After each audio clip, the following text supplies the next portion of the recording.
5 आदमी ऊपर की तरफ आ रहे हैं। मिनिस्टर की सिक्योरिटी टीम से है। मैं भाग नहीं सकता और भागूंगा भी नहीं। इतना बड़ा मिशन मेरी वजह से फेल हुआ। ऐसा पहली बार हुआ है कि पुलिस को मेरे प्लान के बारे में पता चल गया है। इस सब का पता लगाने वाले ऑफिसर को मैं मिलना चाहता हूँ। प्लान बी इनिशिएट करो। 1201 clear, 1202 clear. Please! Hands on the back. Approaching suspect. Move!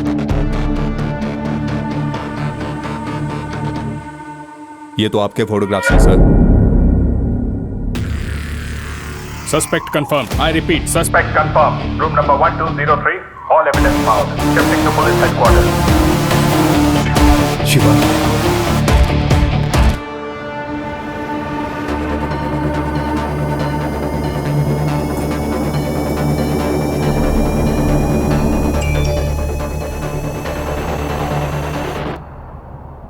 Meera ठीक तो है ना?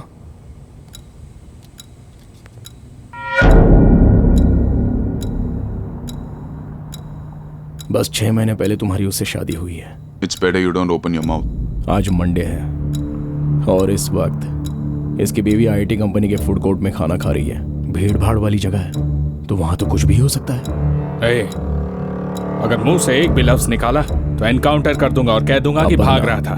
तुम्हारी 6 साल की बेटी अगर वो स्विमिंग पूल में डूबकर मर जाए तो वो भी एनकाउंटर लगेगा क्या? किसी को कोई शक भी नहीं होगा।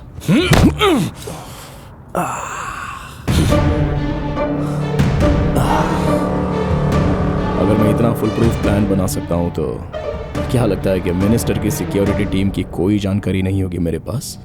पता है कितने महीनों से मैं ये प्लान कर रहा हूं? मेरे आदमी हर लोकेशन पर मौजूद हैं। अगर उन्हें मेरा मैसेज नहीं मिला तो सबकी फैमिली से किसी ना किसी की जान जरूर जाएगी। फिर हो सकता है उस बैंक एम्प्लॉय की बीवी हो या फिर हो सकता है कि ड्राइवर शर्मा की माँ हो जो हाल फिलहाल ओल्ड एज होम में रहती है। आज की शाम सबकी मौत तय है, लेकिन तुम डरो मत क्योंकि अपनों को बचाने का मौका है तुम्हारे पास। यहाँ से ठीक 800 मीटर आगे एक टनल आएगा। वहाँ मेरा एक आदमी बिल्कुल मेरे जैसे कपड़े पहनकर तैयार है। बस मेरी जगह उसे ले जा। तुम 6 लोगों के सिवाय किसी और को कुछ पता नहीं चलेगा। सिंपल। तुम्हारे पास सोचने के लिए सिर्फ 10 सेकंड्स का वक्त है। एक बार टनल पार कर लिया फिर तो मैं भी कुछ नहीं कर पाऊंगा। Chief, my wife.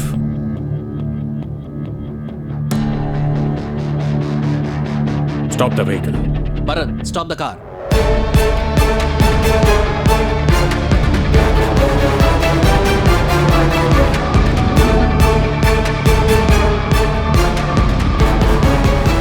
Good decision chief.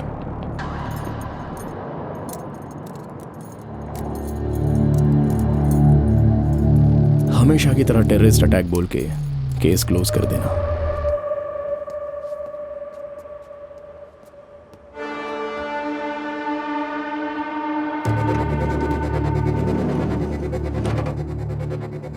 बस एक सवाल का जवाब चाहिए।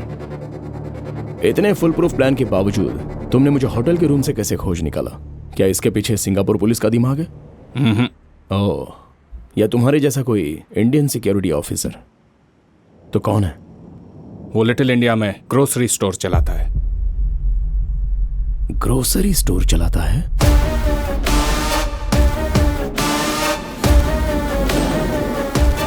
चार लोगों के पासपोर्ट नहीं मिले हैं, उनमें से 2 के एक्सपायर हो चुके हैं। हम बॉडी कैसे हैंड ओवर कर सकते हैं? प्रॉब्लम हो जाएगी सर, प्लीज। सर, मरा हुआ आदमी क्या प्रॉब्लम पैदा करने वाला है? वहाँ गांव में उनके घर वाले परेशान बैठे हैं। आपको जो डॉक्यूमेंट चाहिए मैं ला कर देता हूँ सर। आप प्लीज उनकी बॉडीज रिलीज कर दीजिए। मैं रिलीज कर भी दूं तो वो उन्हें एयरपोर्ट पर रोकेंगे। बॉडी के साथ डिस्को डांस थोड़े ना करना है। मुंह संभाल के बात कर। शिवा, चल छोड़ मुझे यार। कैसे बात कर रहा था वो? बस यहाँ से वहाँ भगा रहा है हमें। हम यहाँ मेहनत की रोटी कमाने आए, चैन से जीने नहीं देते। कम से कम चैन से मरने तो दे। देख, उम्मीद मत छोड़ना यार, चिल्लाने से कुछ नहीं होने वाला। ईश्वर मूर्ति सर से बात करते हैं। अभी अभी एक बड़ी खबर आई है कि अलकायदा का टेररिस्ट राशिद खान को शिवासम, मोहन पर हमला करने के आरोप में गिरफ्तार कर लिया गया है। सुन रहा तू? कितना बड़ा काम किया। अगर तू नहीं होता तो एक सोची समझी साजिश के तहत ये कभी किया था। पकड़ा नहीं पुलिस जाता। अभी इन्वेस्टिगेट कर रही है और बाकी की जानकारी आपको जल्द से जल्द मिलेगी।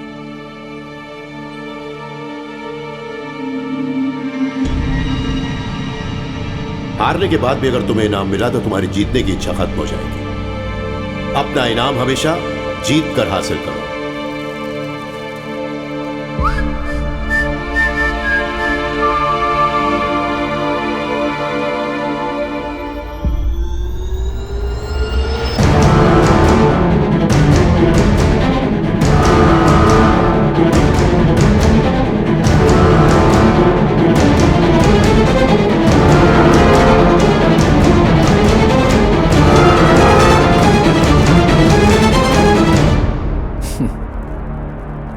यहां आने से पहले मैं तुम्हारे पापा रिस्क रामालिंगम से मिला। उन्होंने इस चॉकलेट का बिल दिया था मुझे। 25 सालों में कितना कुछ बदल चुका है, लेकिन तुम्हारे पापा वैसे ही हैं। ये चॉकलेट भी बिल्कुल वैसा ही है। अब तक मैंने 53 हाई प्रोफाइल असाइनमेंट्स को अंजाम दिया है। किसी को किसी बात की भनक तक नहीं लगी, लेकिन किसी ने मुझे होटल के रूम से ढूंढ निकाला और पुलिस की वैन तक पहुंचा दिया। दरअसल मैं उस जीनियस तक पहुंचकर उसे शूट करना चाहता था, लेकिन मुझे यह नहीं पता था कि वो तुम होगे। हमने एक साथ जो आखिरी दिन बिताया था, याद है तुम्हें? दिन बिताया था। वो दिन भी आज ही की तरह था। हम ऐसे ही पुलिस स्टेशन में बैठे थे। लॉकअप के अंदर 5 लोग थे, एक writer, 2 sub inspector. Station clock में वक्त 5:45 था। तुमने लाल रंग की टी शर्ट और ब्लैक स्वेटर पहना था। तुम्हारी बाएं जूते की लेस निकली हुई थी। मुझे लगा कि ग्रोसरी शॉप में काम करके तुम्हारे दिमाग को जंग लग गया होगा। Not bad. तुम्हें तो हर बात याद है, लेकिन तुम उस शतरंज की चालों में इतने मशरूफ थे, इसलिए तुमसे एक जरूरी बात छूट गई। और मैं हमेशा ही तुम्हें ये बात खुद ही बताना चाहता था, पता है? अब कोई चाल नहीं बची। चेकमेट। राजीव, डैड बुला रहे, मैं अभी आता हूं।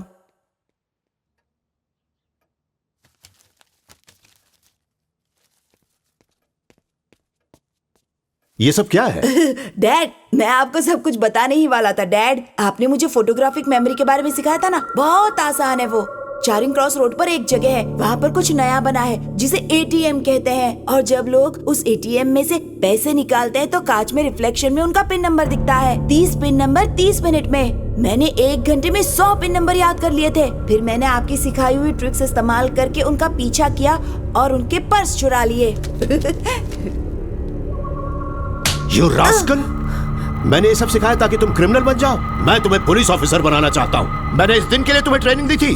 पुलिस स्टेशन फोन करूंगा। डैड रुकिए ना, पुलिस को फोन क्यों कर रहे हैं? मैंने कितने सारे पैसे कमाए, चॉकलेट देने की बजाय आप पुलिस को फोन कर रहे हैं। You are a criminal, rascal! Dad police को मत बुलाइए ना प्लीज। यही जब शिवा करता है तो वो जीनियस और मैं करता हूँ तो criminal. You are a criminal! और बुरा तो ये है, तुम्हें कोई पछतावा भी नहीं हो रहा।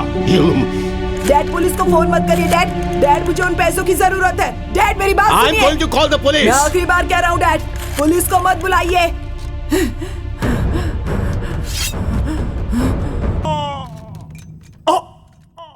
मैंने बोला था आपको, बोला था ना कि पुलिस को कॉल मत करो। आपका बेटा जीनियस है, ये नहीं मानेंगे, लेकिन जब पड़ोस का बेटा करे तो well done Shiva, very good Shiva. मुझे उससे कम समझते ना आप। But he's very natural.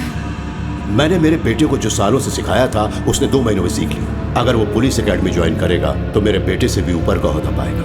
He is very talented. 5 lakh रुपए, क्या वो कभी इतने पैसे कमा पाएगा? जाकर पूछिए उससे। जब पुलिस मौका वारदात पर पहुंचती है तो वो वहां क्या देखती है?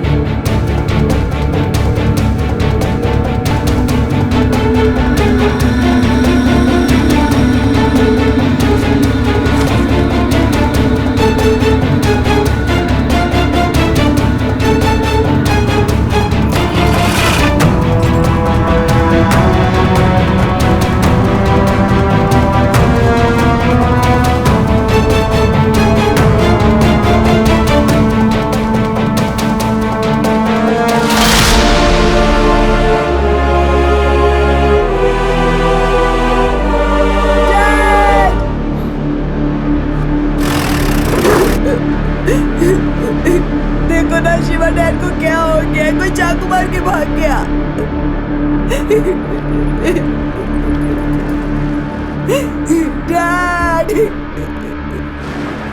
प्लीज प्लीज शांत हो जाइए, शांत हो जाइए आप लोग प्लीज। देखिए हम पूछताछ कर रहे हैं। राजीव, मैं आज तक तुम्हें ढूंढ रहा था। मैंने खत लिखे, फोन नंबर ढूंढने की कोशिश की, लेकिन तुम कहां हो किसी को नहीं पता था। मैं तुम्हें अपना दोस्त मानता था, तुम्हें बहुत मिस किया, लेकिन तुम नहीं बदले। तुम में आज भी वही ईगो है और उसी ईगो की वजह से तुमने अपने पिता को मार दिया। लेकिन अब तुम्हारा बुरा वक्त शुरू हो गया है। वो लोग जो मरे वो मेरे भाई जैसे थे, बेवजह मार दिया तुमने उन्हें। मैं तुम्हें नहीं छोड़ूंगा। तुम्हारी बाकी जिंदगी जेल में ही गुजरेगी।